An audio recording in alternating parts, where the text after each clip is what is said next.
Estamos con Jesús Verdú, profesor de Derecho Internacional Público y de Relaciones Internacionales de la Universidad de Cádiz.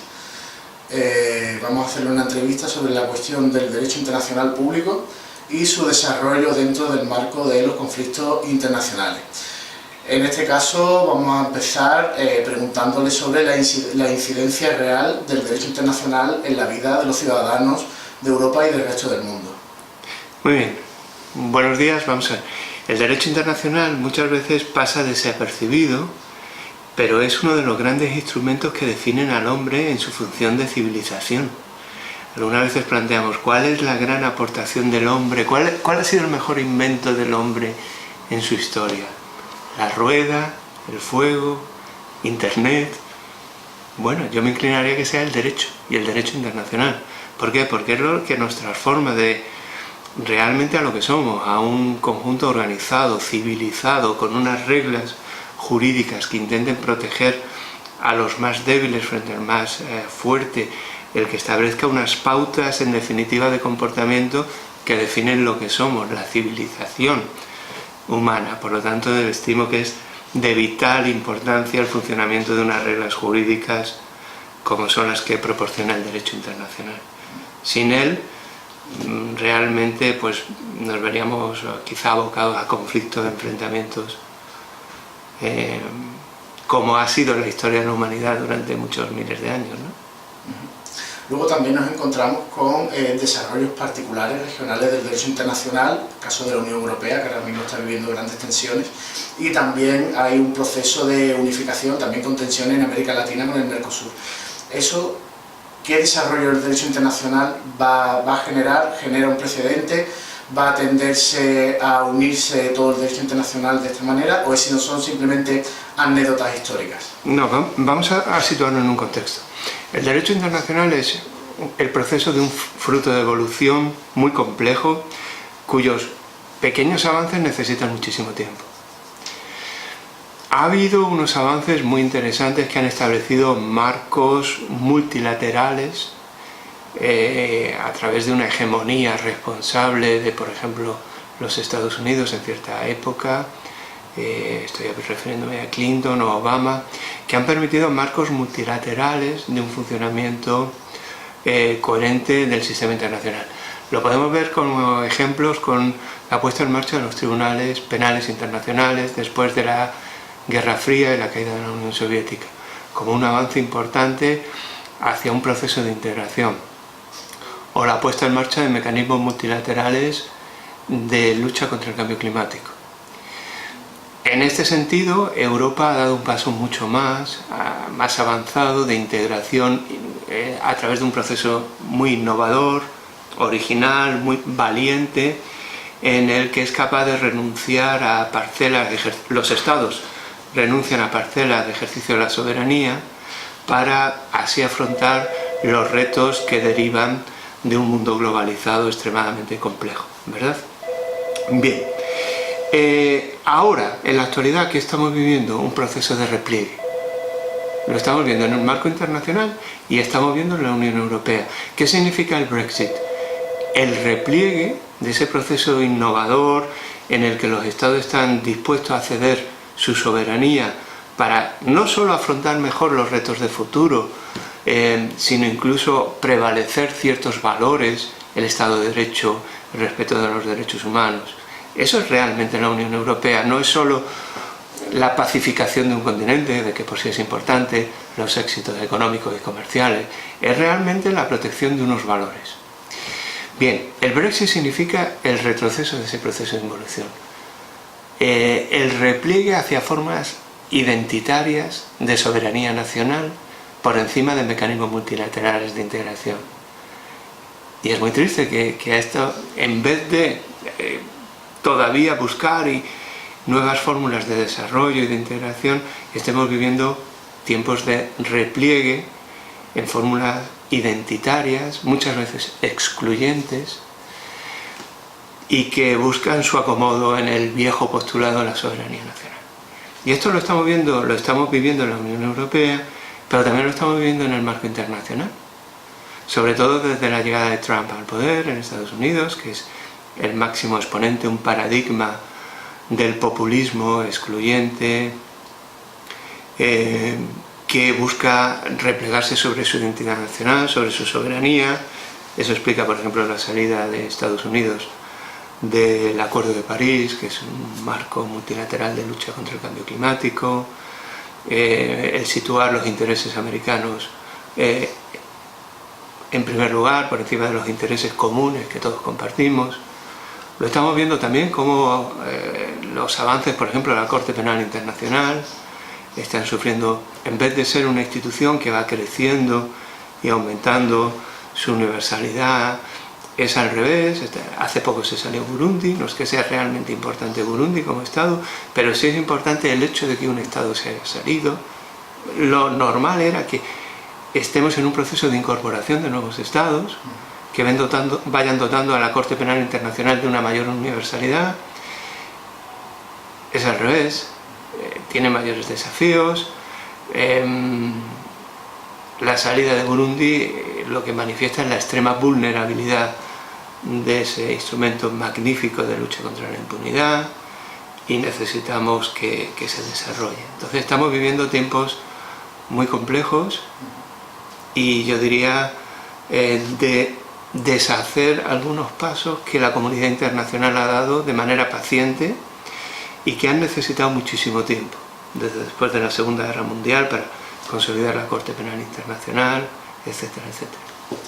¿Eso en qué se traduce, por ejemplo, a la hora de analizar conflictos como los que existen en Oriente Medio, conflictos antiguos y inconados como la cuestión israelí en Palestina, o conflictos modernos como la guerra en Siria, la guerra en Irak o la guerra en Yemen? Aunque sean conflictos diferentes, sí, se traducen en violación de soberanía y en violación de derechos humanos. Y utilización del uso de la fuerza, claro. Todo lo que estoy diciendo, que se traduce en ese sentido, en sentido concreto, en la incapacidad de la comunidad internacional en buscar mecanismos jurídicos y políticos que funcionen adecuadamente, tendentes a la resolución de los conflictos actuales.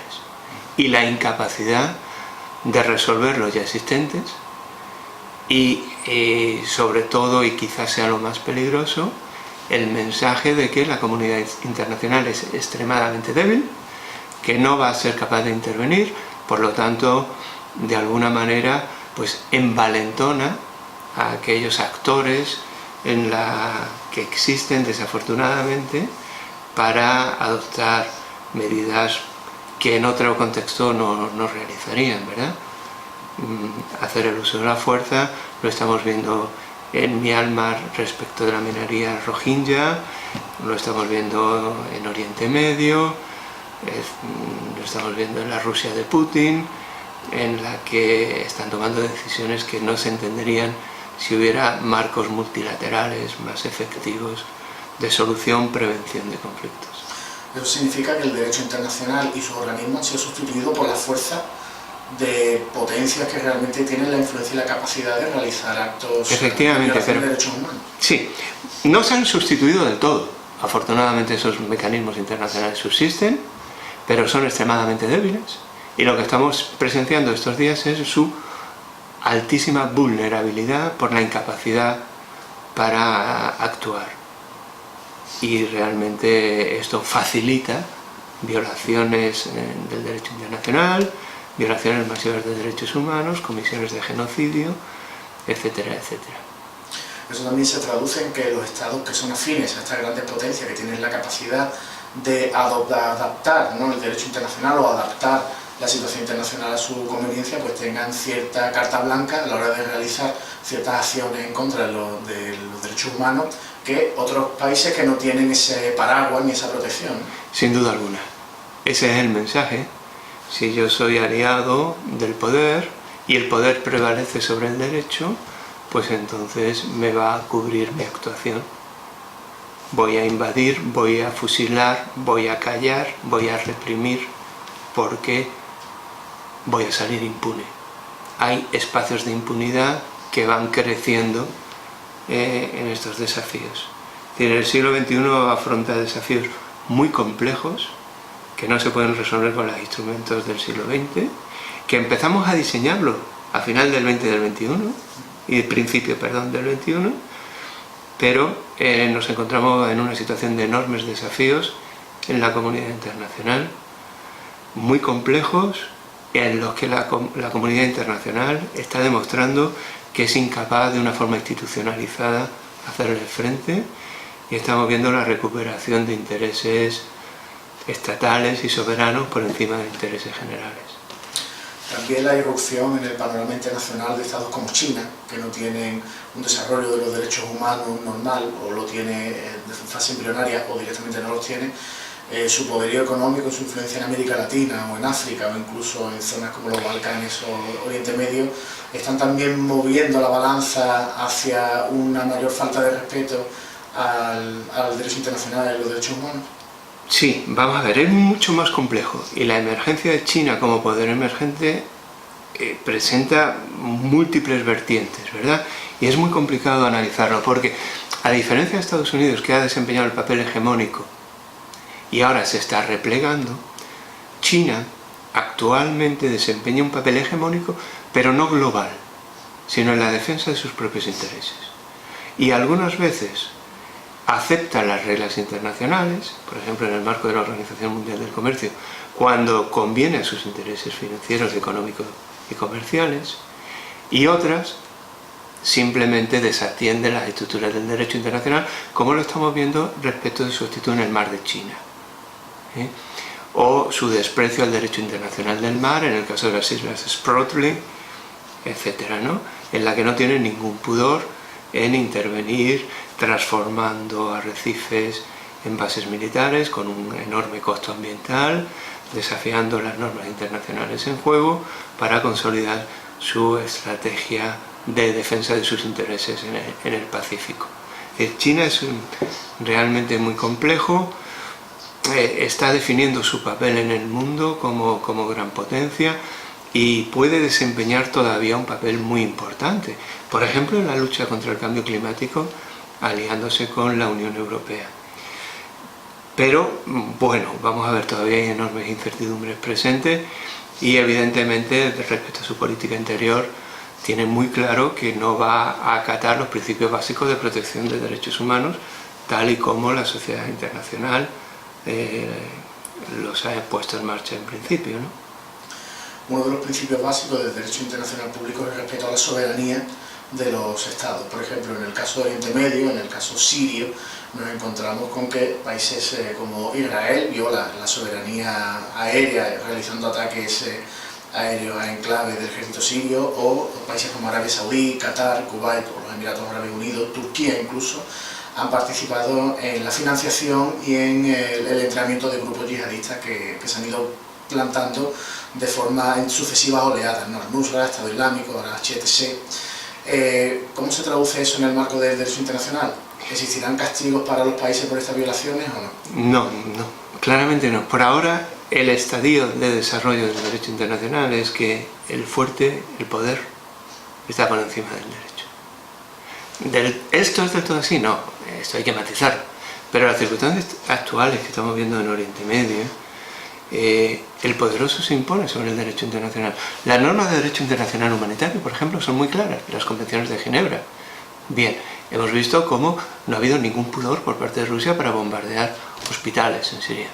Hemos visto cómo Estados Unidos ha bombardeado hospitales en Afganistán u otras instalaciones civiles según sus intereses. ¿Se van a sancionar estas actitudes? No, ¿por qué? Porque el poder, por ahora, prevalece sobre el derecho. Eso entonces se traduce en que los civiles y las minorías están a merced del poder, no existe ningún... El derecho, la idea básica y fundamental y rudimentaria del derecho es proteger al débil frente al fuerte. En los ordenamientos jurídicos avanzados, como los derechos internos, funcionan adecuadamente. No del todo, pero bueno, adecuadamente. En derecho internacional todavía está en un estadio de desarrollo, en una fase de desarrollo muy embrionaria. Ha habido grandes avances, hay que reconocer ciertos avances, pero todavía los más vulnerables, los más débiles, no están suficientemente amparados por el derecho internacional. ¿Por qué? Porque todavía prevalece la ley del más fuerte y el poderoso frente a las instituciones jurídicas y políticas que hay en marcha. Eso también justifica el hecho de que se firmen tratados o acuerdos entre Estados que luego no se cumplen, como por ejemplo el caso del acuerdo nuclear entre Irán y Estados Unidos, o que países como Irán o Venezuela y demás sufran bloqueos y sufran... Mientras que estemos en una situación en que los tratados o el derecho internacional se cumple solo respecto a los países más débiles o por lo grande en función de sus intereses, y los más grandes o los estados poderosos, Estados Unidos fundamentalmente, China, Rusia, puedan incumplir las normas internacionales en función de sus intereses, eso quiere decir que todavía tenemos un camino muy largo que recorrer. ¿Que vamos en la dirección correcta?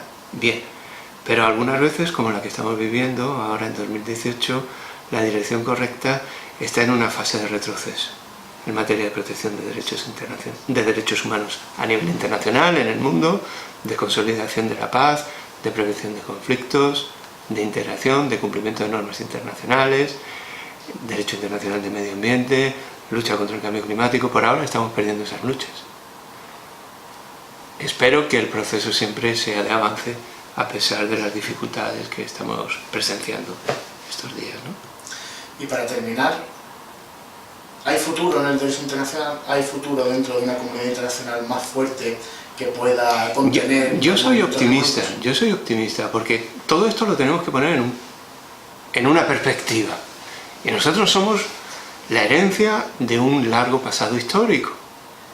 Y si ponemos en perspectiva la vigencia del derecho internacional contemporáneo, actual, en los años, siglos o milenios atrás del proceso civilizatorio, del proceso de consolidación de la civilización de los humanos en nuestro planeta, realmente, con una perspectiva muy larga, es todo un proceso de avances y retrocesos, pero en un proceso de avance. Bien, si lo ponemos en ese marco de avance, y sobre todo fundamentalmente desde el siglo XX, la segunda mitad del siglo XX por limitar, vivimos en un proceso de avance. Por eso yo creo que todavía hay esperanza. Yo cuando empecé en el derecho internacional no pensaba que jamás se iba a poner en marcha el Tribunal Penal Internacional. Eso quiere decir, por una parte, que soy mayor. En segundo, que hay avances espectaculares que no se pensaban que eran posibles. Acabamos de comentar que está en peligro, que hay dificultades, que hay vulnerabilidad, pero es un enorme avance. Hay un enorme avance. El derecho internacional está en ese proceso de avance. Tenemos muchísimas dificultades, pero en un contexto, si lo ponemos en un contexto, yo creo que podemos aspirar a que consolidemos ese proceso. Todavía recuerdo la noche en la que detuvieron al general Pinochet en Londres. ¿Quién iba a pensar que era posible? Que todo un jefe de Estado iba a ser detenido en otro país por comisión de delitos de lesa humanidad, de genocidio contra sus propios ciudadanos, por un juez de otro Estado. Bueno, eso pasó, luego tuvo una solución política, pero quiero decir, cuando antes se percibía con absoluta claridad que había ciertas esferas de impunidad, bueno, hoy ya no lo son tanto. Hoy ya no lo son tanto. ¿Vale? Y en ese sentido, bueno, creo que hay un recorrido. Muchas gracias. Muy bien, gracias.